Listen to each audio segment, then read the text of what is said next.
बिस्मिल्लाहिर्रहमानिर्रहीम।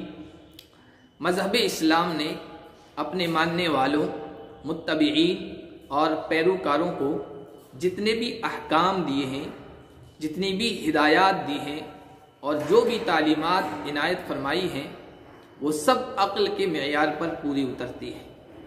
और उन अहकाम में और हिदायत में ज़रूर कोई ना कोई मसलहत और हिकमत पोशीदा होती है।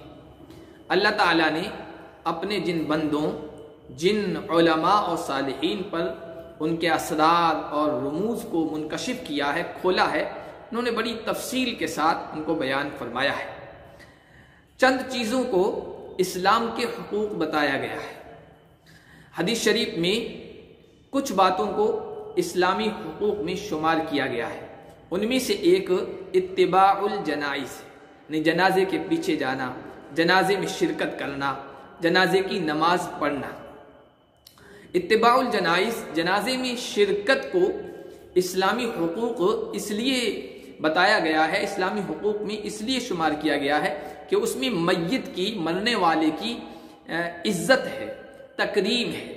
जितनी ज़्यादा भीड़ होगी, जितना ज़्यादा रश होगा और जितने लोग ज़्यादा बड़ी तादाद में होंगे, उससे मय्यत का इकराम होगा, उसका एजाज़ होगा।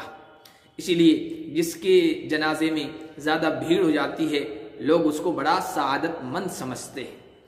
इसी तरह जनाजे में शिरकत में एक मसलहत ये है कि इससे मय्यत के पसमानदगान, पीछे रह जाने वालों, लवाहिकीन और रिश्तेदारों के लिए दिलजोई है, तसल्ली है, दिलदारी है, उनका हौसला बढ़ता है।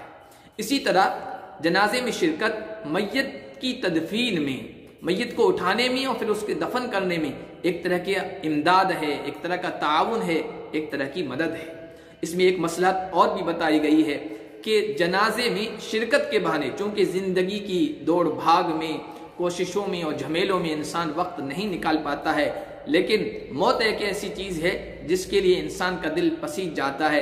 तो मय्यत के बहाने, जनाजे में शिरकत के बहाने सुलहा का, नेक लोगों का इज्तिमा हो जाता है और भीड़ इकट्ठा हो जाती है और उस बहाने मय्यत के लिए मग़फ़िरत और बख्शिश की दुआ भी हो जाती है। ये सब हिकमतें और मसलहतें हैं। अल्लाह पाक हमें इस्लामी हुकूक को अदा करने की तौफीक अता फरमाए।